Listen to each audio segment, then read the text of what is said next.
Assalamualaikum warahmatullahi wabarakatuh. Bertemu lagi kita dalam siri menjawab PQS bagi calon SPM 2023. Okey, baik, sekarang saya akan memberi sedikit panduan bagaimana kita nak menjawab dan juga nak menjawab dengan jawapan yang sempurna, jawapan yang menyumbang markah yang penuh, iaitu 24 markah bagi kemahiran berfikir aras tinggi. Okey, baik, kita ke slide seterusnya. Bagi nak menjawab KEBAT, kita perlu tahu dua benda. Tahu dua perkara berkaitan dengan KEBAT. Yang pertama, bagaimana nak mengenali soalan itu adalah soalan KEBAT. Yang kedua, bila kita dah tahu soalan itu soalan KEBAT, yang kedua, kita tahu bagaimana nak menjawab KEBAT. Bila kita kenal tapi kita tak tahu nak jawab, maka itu pun rugi. Jadi kita perlu kenal dan kita perlu tahu bagaimana nak menjawab KEBAT yang memberi markah yang penuh dan memberi markah yang penuh dan juga jawapan yang sempurna mengikut seperti mana yang dikehendaki oleh skema jawapan. Baik, kita lihat bagaimana nak kenali KEBAT. Slide seterusnya. Okey, nak mengenali KEBAT, yang pertama sekali, KEBAT ni dia mesti ada stimulus, iaitu rangsangan minda. Setiap soalan KEBAT dimulakan dengan stimulus. Stimulus tadi sama ada berbentuk gambar, keratan akbar, pernyataan, petikan akbar dan lain-lain. Okey, kita tengok contoh-contoh bagaimana kita nak kenali KEBAT. Ini contoh bentuk gambar. Okey, seterusnya kita lihat pula ni bentuk pernyataan. Okey, ada lagi dalam bentuk situasi. Saya minta undur semula. Okey, dalam bentuk keratan akbar. Okey, undur yang bahagian sebelum lagi. Okey, ini adalah bentuk yang melibatkan gambar dan juga ada juga dalam bentuk keratan akbar. Apabila kita melihat soalan yang ada stimulus, ia merupakan soalan KEBAT. Itu bentuk yang pertama. Cara yang kedua nak kenali dia KEBAT, kita mesti melihat di hujung markah. Sekiranya soalan tadi menunjukkan markah dia 6 markah, maka itulah KEBAT. Dan kita bagi subjek PQS agak mudah untuk kita mengenali soalan itu adalah soalan KEBAT kerana markah 6 markah ini, soalan yang memperuntukkan 6 markah hanya untuk soalan KEBAT sahaja. Sekiranya kita baca soalan daripada muka depan sampai muka belakang untuk bahagian B, cara kita nak panduan untuk menjawab dengan lebih baik, bila kamu buka saja kertas soalan bahagian B, kamu lihat soalan 1, soalan 2, soalan 3, soalan 4, kamu cari di mana soalan yang menunjukkan 6 markah. Bila soalan tu kamu nampak 6 markah, maka kamu bulat tandakan di situ adalah KEBAT. Okey, dan akan terdapat 4 soalan yang ada 6 markah dan itu soalan KEBAT yang perlu kamu jawab secara bentuk KEBAT, bukan dalam bentuk point. Sekiranya soalan yang bukan KEBAT yang kita bincang dalam siri yang sebelum ini, kamu perlu menjawab secara point. Kamu letakkan point dia sama ada bulat, anak panah, dash dan sebagainya. Itu untuk bahagian B bagi soalan yang bukan KEBAT. Bagi soalan yang KEBAT yang tengah kita bincangkan sekarang, kamu perlu menjawab mengikut format KEBAT. Okey, baik, saya rasa semua calon dah memahami bagaimana nak mengenali soalan KEBAT. Sekarang kita akan beralih kepada slide seterusnya berkaitan dengan cara menjawab KEBAT. Okey, seterusnya kita lihat cara menjawab KEBAT. Cara menjawab KEBAT ada beberapa langkah. Langkah yang pertama, mesti dalam satu perenggan. Sebenarnya untuk menjawab KEBAT kita ada dua bentuk. Satu dalam satu perenggan, dua dalam bentuk jadual. Cara menjawab KEBAT dalam bentuk jadual ni hanya untuk pelajaran PQS. Okey, langkah yang pertama, kita mesti decide lah dulu, kamu nak jawab dalam perenggan ke, kamu nak jawab dalam bentuk jadual. Kalau kamu dah decide nak jawab dalam satu perenggan, cara nak menjawab dia macam ni. Mesti ada 6 ayat atau 6 perkara. Ayat yang pertama, kamu letak ayat tadi sampai kamu titik. Itu satu ayat. Ayat pertama mengandungi isi. Ayat yang kedua mengandungi huraian, 1 markah. Ayat yang ketiga mengandungi huraian lengkap, 1 markah. Ayat yang keempat mengandungi dalil, 1 markah. Ayat yang kelima huraian dalil, 1 markah. Ayat yang keenam kesimpulan, 1 markah. Keseluruhan ayat sekiranya kamu menjawab dalam bentuk perenggan mengandungi 6 markah. Namun saya dapati kebanyakan calon lebih suka memilih cara menjawab yang kedua, iaitu secara berjadual atau kita buat kotak dekat dia. Kamu memilih jawab secara perenggan ataupun satu perenggan ataupun jadual, ia tidak memberi apa-apa kesan. Sebenarnya kamu jawab dalam bentuk perenggan pun tidak mengurangkan markah, kamu jawab dalam bentuk jadual pun tidak ada beza. Cuma atas keselesaan kamu, bagaimana sekiranya kamu rasa kamu boleh jawab dalam perenggan tu menyebabkan idea kamu makin bercambah, maka kamu jawablah dalam bentuk satu perenggan. Okey, slide seterusnya menunjukkan bagaimana nak jawab dalam bentuk kotak atau jadual. Kamu perlu ada kotak yang pertama isi, yang kedua huraian, yang ketiga huraian lengkap, yang ketiga 4 dalil, yang kelima huraian dalil, dan yang keenam rumusan atau kesimpulan. Okey, seterusnya langkah yang kedua. Bila kita dah selesai decide untuk memilih sama ada bentuk yang pertama atau bentuk yang kedua, sama ada perenggan ataupun jadual, maka kita pergi ke langkah yang kedua, kenal pasti kehendak soalan. Okey, bagaimana nak kenal pasti kehendak soalan? Kita mesti merujuk kata tugas dalam soalan tersebut.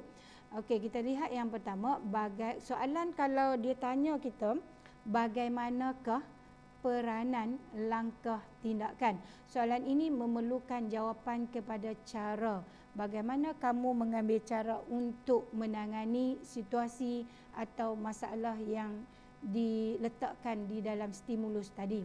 Okey, yang kedua, mengapa, apakah. Kalau soalan ditanya mengapa, jawapan ini menerangkan tentang punca atau faktor atau sebab berlakunya sesuatu gejala, situasi dan sebagainya. Kalau soalan bertanyakan tentang tuliskan hujah atau pendapat, pelajar perlu memberi pandangan atau pemerhatian daripadanya. Okey, soalan yang seterusnya, ramalkan atau kesan. Ramalkan sekian. Ramalkan ni menunjukkan calon perlu memberi jawapan yang memerlukan analisis berkaitan kesan. Kesan ini merujuk sama ada kesan yang negatif ataupun kesan yang positif. Selalunya saya dapati soalan kebat ini dia merujuk kepada bagaimana, iaitu cara, dan juga ramalkan merujuk kepada kesan. Okey, kita lihat slide seterusnya, melihat bagaimana sekiranya soalan itu meminta kita bagaimana tindakan, peranan, langkah, cara, perlu calon memberi perhatian kepada yang pertama sekali, siapa yang kena ambil tindakan itu, cara itu. Sama ada saya, kalau soalan meletakkan di situ anda, maka kita faham di situ yang mengambil tindakan itu adalah saya. Kenapa kita perlu melihat sekiranya saya, ruang lingkup untuk kamu letakkan cara untuk kamu ambil itu agak terbatas. Okey, yang kedua, siapa yang kena ambil tindakan. Yang pertama, nak bantu siapa. Yang kedua, perlu lihat nak bantu masyarakat, nak bantu diri sendiri, nak bantu orang ramai. Ini yang selalu pelajar membuat kesilapan. Tidak membaca soalan dengan jelas menyebabkan pelajar menjawab tidak mengikut arahan soalan. Arahan soalan minta bantu diri sendiri, dia bantu orang lain. Okey, seterusnya kalau kita lihat slide seterusnya. Ini contoh pakaian patuh syariah. Okey, ini stimulus. Kita bayangkan ini stimulus pakaian patuh syariah. Kita lihat slide seterusnya, iaitu berdasarkan gambar di atas, bagaimanakah cara yang boleh dilakukan untuk menggalakkan golongan wanita Islam berpakaian seperti di atas, iaitu patuh syariah. Siapa yang kena ambil tindakan dekat sini? Umum, dia tak bagi tahu anda dan sebagainya. Untuk bantu siapa? Untuk bantu golongan wanita Islam. Okey, soalan slide seterusnya, langkah yang ketiga. Setelah kita memahami apa kehendak soalan, contoh soalan nak cara ataupun kesan, maka kita pergi ke langkah yang ketiga. Langkah ketiga, kita perlu menyenaraikan isi yang diperlukan bagi menjawab soalan yang ditanya. Bila kita senaraikan isi, contohlah kita bagi di sini 3 isi, lemah iman, kurang didikan agama, terpengaruh dengan budaya negatif. Kamu hanya perlu pilih satu isi sahaja yang boleh kamu huraikan ke tempat yang dengan lebih mendalam untuk langkah yang seterusnya. Maknanya langkah ketiga ini penting kamu pilih isi yang dapat kamu huraikan dengan lebih lanjut. Okey, baik, kita pergi pula kepada langkah yang keempat. Langkah yang keempat adalah kamu perlu menggunakan kata kabus bagi menjawab soalan, bagi meletakkan jawapan bagi huraian. Tadi kita dah pilih isi, bila nak pergi kepada huraian kita perlu menggunakan kata kabus. Hal ini, kalau kita nak guna kata kabus, kita boleh guna kerana, agar, bagi, untuk, supaya, ataupun suka, supaya, untuk, kerana, agar. Kalau sekiranya pelajar tidak menggunakan kata kabus, selepas dia letak isi, contoh dia letak tadi pakaian, bagaimana nak menggalakkan wanita Islam berpakaian patuh syariah, dia pun letak memberi nasihat yang baik dekat bahagian huraian, ini kerana, hal ini kerana, ataupun dia terus kepada supaya di dalam kotak yang kedua, di dalam kotak huraian. Okey, kita lihat langkah yang keempat. Selepas kita selesai membuat huraian, kita masuk langkah yang seterusnya, iaitu langkah yang kelima. Langkah yang kelima ialah huraian lengkap. Huraian lengkap ini ia menerangkan hasil atau kesan daripada huraian yang kedua. Selalunya ia menunjukkan kesan yang berlaku apabila sesuatu tindakan diambil. Contoh kita ambil tadi, memberi nasihat yang baik supaya golongan wanita berpakaian patuh syariah, atau supaya golongan wanita sedar kepentingan berpakaian patuh syariah. Jadi mai dekat huraian lengkap, perlu calon meletakkan di situ kesan daripada mereka berpakaian patuh syariah. Apa kesannya? Kesannya, ramai golongan wanita Islam berpakaian seperti mana yang dianjurkan oleh Islam. Maknanya untuk bahagian kotak yang ketiga, pelajar atau calon perlu mengemukakan kesan daripada huraian yang telah dibuat pada kotak yang kedua. Okey, seterusnya langkah yang keenam. Langkah yang keenam ini kita perlu menulis dalil. Ini banyak berlaku kekeliruan dalam kalangan pelajar. Okey, dia dalil ni merupakan, kalau kita ikut jadual tadi, isi kotak yang pertama atau row yang pertama, huraian adalah kotak yang kedua, dan huraian lengkap kotak yang ketiga, dalil adalah kotak yang keempat. Dalil ini kamu boleh guna dia menggunakan ayat Al-Quran, boleh menggunakan hadis, sama ada dalam bentuk lafaz ayat Al-Quran tadi, sama ada dalam bentuk lafaz hadis tadi. Sekiranya kamu hanya ingat makna ayat Al-Quran, maka makna ayat Al-Quran atau terjemahan ayat Al-Quran diterima. Begitu juga dengan hadis, kalau kamu tak ingat bagaimana nak menulis lafaz hadis, maka kamu ingat kita kata terjemahan hadis, maka tulislah terjemahan hadis. Okey, kita ambil yang pertama ayat Al-Quran, lafaz ayat Al-Quran. Yang kedua maksud ayat Al-Quran. Yang ketiga hadis, maksud hadis. Yang kelima, kata-kata hikmah dalam bahasa Arab seperti manjada wajada. Okey, dan yang keenam adalah kata para sahabat, imam-imam daripada zaman tabi'in, daripada zaman tabi'in seperti Imam Asy-Syafi'i dan sebagainya, boleh dijadikan dalil. Okey, suka saya ingatkan, sekiranya kamu letak ayat Al-Quran, kalau kamu tulis dalil firman Allah sedangkan ia adalah hadis, maka jawapan kamu tidak diterima. Okey, contoh ayat Al-Quran kamu boleh tulis qul huwallahu ahad wal as, mana-mana, tapi pastikan jawab ayat Al-Quran yang kamu gunakan untuk menerangkan sebagai dalil perlu ada kaitan dengan soalan ataupun isi jawapan. Sama ada dia merujuk soalan boleh, merujuk isi pun boleh. Okey, kita lihat langkah seterusnya. Langkah yang ketujuh. Okey, langkah yang ketujuh ini adalah huraian dalil. Huraian dalil adalah menerangkan dalil yang telah diberi secara ringkas berbentuk penegasan terhadap dalil.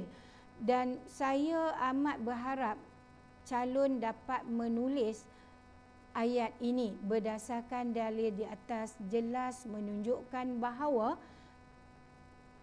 kamu tekankan lagi terjemahan yang telah kamu tulis di atas. Berdasarkan dalil di atas jelas menunjukkan bahawa, okey, contoh kamu letak di atas ad-dinu nasihah, agama Islam itu memberi nasihat. Jelas menunjukkan bahawa agama Islam itu memberi nasihat agar golongan wanita Islam dapat berpakaian patuh syariah. Perlu ada penegasan dan di belakang sekali perlu dikaitkan dengan soalan yang dibincangkan. Okey, seterusnya kita lihat langkah yang terakhir, langkah 8. Bila nak buat rumusan, saya amat berharap calon tidak meninggalkan bahagian rumusan. Sekiranya calon tidak dapat menjawab bahagian huraian atau huraian lengkap atau dalil, rumusan jangan ditinggalkan. Kerana markah tetap diberi walaupun kamu tidak menjawab bahagian huraian lengkap dan sebagainya. Pemeriksa dia akan baca keseluruhan jawapan kamu. Dia tidak akan tinggal walaupun satu perkataan. Jadi, untuk rumusan, menulis penanda wacana. Seeloknya kamu mula dengan oleh itu, kesimpulannya, tuntasnya. Selalunya saya amat galakkan pelajar guna oleh itu, letakkan dalam bentuk pengajaran ayat. Oleh itu kita perlulah, oleh itu umat Islam perlulah. Contoh pakaian patuh syariah tadi. Oleh itu umat Islam perlulah berpakaian atau berpakaian patuh syariah agar diredai oleh Allah SWT. Maknanya kamu menulis cadangan, saranan, harapan, gesaan. Oleh itu kita perlulah sama-sama membentras. Itu maknanya kita memberi saranan. Dan juga dekat uraian ni, dekat rumusan ni, rumusan kamu boleh merujuk kepada soalan dan juga boleh merujuk kepada isi. Saya bagi contoh, kalau soalan tadi soalan patuh syariah, berpakaian patuh syariah. Kalau kita nak buat rumusan patuh syariah macam mana? Oleh itu kita perlulah berpakaian patuh syariah seperti mana yang ditetapkan oleh Islam, oleh syariah Islam, agar kehidupan kita diberkati oleh Allah. Kalau kita buat kesimpulan begitu, ia merujuk kepada soalan. Dan kita juga boleh membuat rumusan merujuk kepada isi. Iaitu oleh itu kita perlulah memberi nasihat antara satu sama lain agar sentiasa berada di landasan yang betul. Maknanya kita merujuk kepada memberi nasihat. Okey, sekiranya menyalin semula stimulus penyataan soalan, perlu menambah beberapa patah perkataan untuk menunjukkan penegasan terhadap sesuatu untuk menjadi ayat yang sempurna. Okey, itu berkaitan langkah yang terakhir, itu langkah yang ke-8 bagi menjawab soalan kebat. Kita lihat slide yang seterusnya. Ini contoh-contoh keratan akbar, anak derhaka semakin ramai. Okey, lagi contoh-contoh yang kita boleh lihat. Berdasarkan gambar di atas, huraikan peranan yang boleh anda lakukan untuk memastikan remaja kini tidak terlibat dengan situasi di atas. Gambar ni, gambar di atas ni, dia minta peranan kita sebagai, kita ini merujuk kepada kita ni sebagai pelajar. Jadi peranan yang kita boleh ambil sekadar kita sebagai pelajar, iaitu memberi nasihat, membuat aduan, membuat kempen dalam skala kita sebagai pelajar, seperti melalui laman sosial dan sebagainya. Okey, kita lihat seterusnya. Ni contoh amalan syirik pada kereta. Selalu kita duduk jalan, kita nampaklah orang gantung anak patung dekat belakang kereta tu. Ia merupakan amalan syirik pada kereta. Okey, apa soalan yang kemungkinan ditanya melalui ini? Okey, minta slide seterusnya. Berdasarkan keratan akbar di atas, ramalkan. Sebenarnya soalan ni ada sikit pindaan lah, saya tak sempat pindah, tapi tak apalah, kita guna soalan ni. Ramalkan apakah yang akan berlaku sekiranya amalan ini berterusan di dalam masyarakat. Okey, ni soalan umum. Maknanya dia tak merujuk kepada anda, dia merujuk kepada umum. Kerajaan boleh ambil tindakan, individu boleh ambil, masyarakat boleh ambil, sekolah boleh ambil tindakan, cara mengatasi. Okey, kita lihat slide seterusnya. Di sini saya ingin memberi beberapa tips dalam menjawab kebat yang perlu kamu elakkan. Kesilapan dalam menjawab kebat, maknanya kamu jangan buat macam ni. Kerana sekiranya kamu membuat kesilapan ini, ia memberi kamu peluang untuk hilang markah. Jadi kita jangan buat kesilapan ni. Yang pertama, tidak menjawab soalan dengan tepat. Apa maksud tidak menjawab soalan dengan tepat? Soalan tanya anda. Contoh tadi, bagaimanakah cara anda? Soalan tanya anda untuk membantu diri anda. Kamu jawab anda tetapi membantu orang lain. Jadi kamu perlu fahami soalan. Jadi faham soalan dan jawab dengan tepat. Soalan itu paling bagi perhatian kalau soalan tanya anda.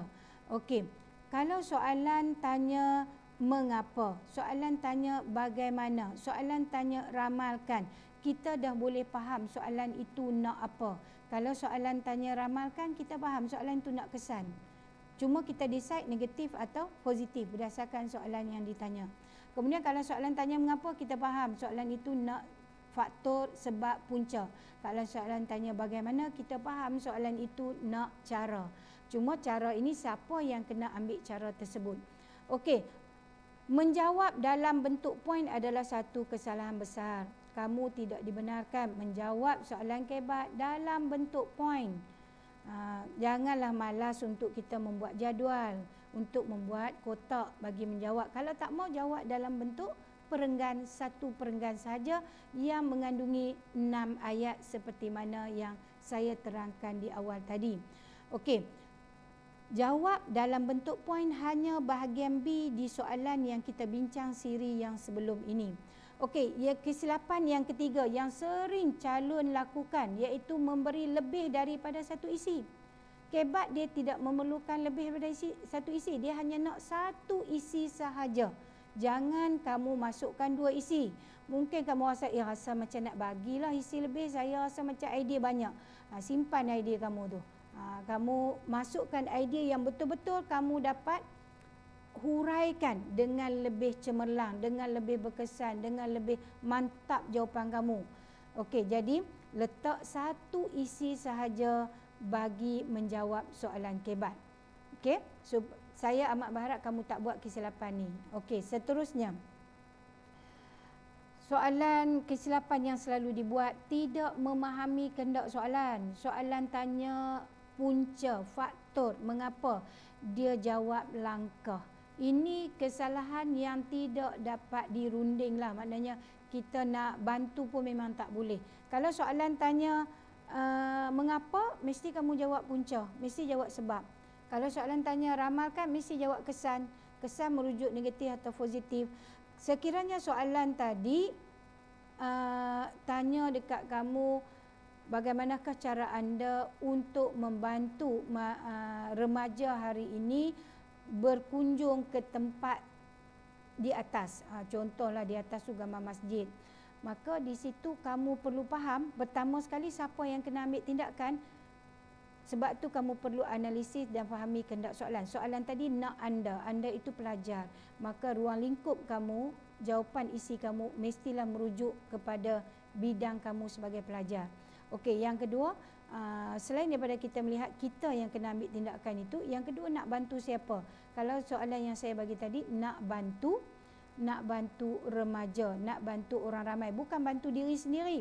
Kebanyakan saya jumpa pelajar dia akan belajar ilmu agama dengan lebih mendalam, berkawan dengan orang yang lebih baik, itu membantu diri sendiri, bukan membantu orang lain. Okey, maka jawapan yang macam tu tak diterima. Okey, ini paling penting bagi saya, dalam banyak-banyak ini yang paling penting, menggunakan kata hubung selain itu di samping itu.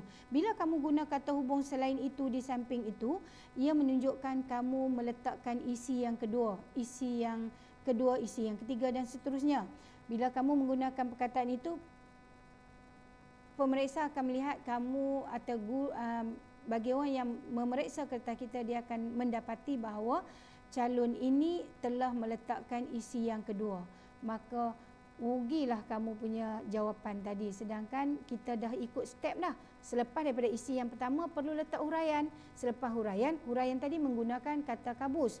Okey, selepas daripada huraian kita akan letak huraian lengkap. Kita guna kesan. Selepas huraian lengkap kita letak dalil. Kemudian huraian dalil menggunakan penegasan tadi berdasarkan dalil di atas. Dan yang kelima, rumusan. Kamu mesti guna step itu sahaja, dan jangan di dalam jawapan kamu menggunakan kata hubung selain itu. Kata hubung yang boleh digunakan dalam ni hanya kabus. Okey, jawapan berulang dalam ayat yang berbeza ini pun tidak dibenarkan. Okey, kita lihat slide seterusnya. Ini adalah amalan yang Allah Ta'ala kasih apabila kita menjadi hamba Allah, maka kita mesti kebergantungan kita kepada Allah tidak boleh terputus. Start daripada awal kita mula mengulang kaji sehinggalah keluar keputusan, kita mesti sentiasa melaksanakan amalan-amalan yang moga dengan amalan ini Allah kasih kita. Yang pertama, kamu mestilah sentiasa solat sunat.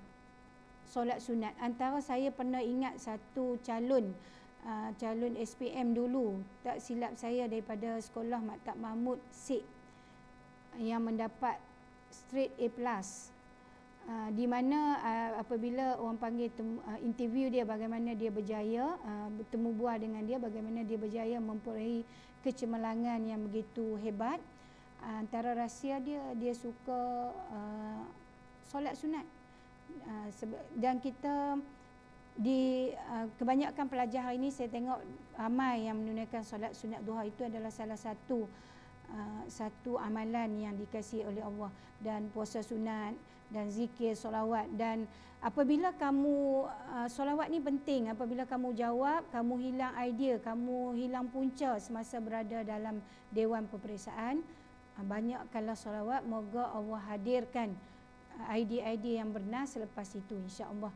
Kerana semuanya datang daripada Allah, dan kita mohon kepada Allah semoga Allah memberi kita jawapan yang betul-betul benar mengikut skema dan dapat memenuhi kriteria yang telah ditetapkan dalam jawapan yang disediakan oleh pihak yang berwajib. Okey, dan juga amalan yang saya boleh kongsi di sini adalah amalan sedekah. Rajin-rajinlah sedekah, sekupang pun okey je, tak ada masalah. Okey, dan kita boleh juga buat amalan yang Allah Ta'ala kasih, iaitu sentiasa buat baik dekat orang. Jangan kita tambah-tambah kita nak ambil exam ni, sentiasa bantu. Kalau kawan kita ada masalah dan sebagainya, hilang pen ke, bagilah kalau kita ada pen lebih. Okey, ini adalah amalan yang Allah Ta'ala kasih yang saya dapat kongsi dengan kamu. Sebelum saya akhiri slot yang terakhir ini, iaitu bahagian kebat, ingin saya tekankan ulang semula apa yang perlu kamu beri perhatian dalam kebat ini. Yang pertama, fahami soalan dan kehendak soalan. Yang kedua, jangan kamu menggunakan kata hubung selain itu, di samping itu. Yang ketiga, kamu mesti menjawab dalam bentuk sama ada satu perenggan ataupun dalam bentuk jadual. Jangan sesekali jawab dalam bentuk poin, dilarang. Dan jangan tinggalkan soalan kebat kerana ia merupakan satu bentuk soalan yang memberi peluang untuk kamu memperolehi markah yang tinggi. Kerana kebat ni, dia berpandukan apa yang ada dalam fikiran kamu. Apa yang kamu rasa logik dan kamu rasa sesuai untuk menangani situasi yang dibawa, masalah yang diberi, maka kamu huraikan di situ mengikut kaedah-kaedah yang telah saya bincang dengan kamu tadi. Okey, saya rasa setakat itu dan saya mendoakan semua calon SPM 2023 terutamanya bagi anak-anak pelajar calon SPM daerah Kulim Bandar Baru mendapat keputusan yang cemerlang, khasnya dalam subjek PQS dan umumnya dalam semua subjek yang kamu ambil. Moga keputusan yang cemerlang ini menjadi satu batu loncatan untuk kamu meneruskan pengajian dalam bidang yang lebih tinggi pada masa hadapan dan menjadi seorang khadimul ummah kepada masyarakat Islam hari ini. Sekian, wabillahi taufiq wa hidayah. Wassalamualaikum warahmatullahi wabarakatuh.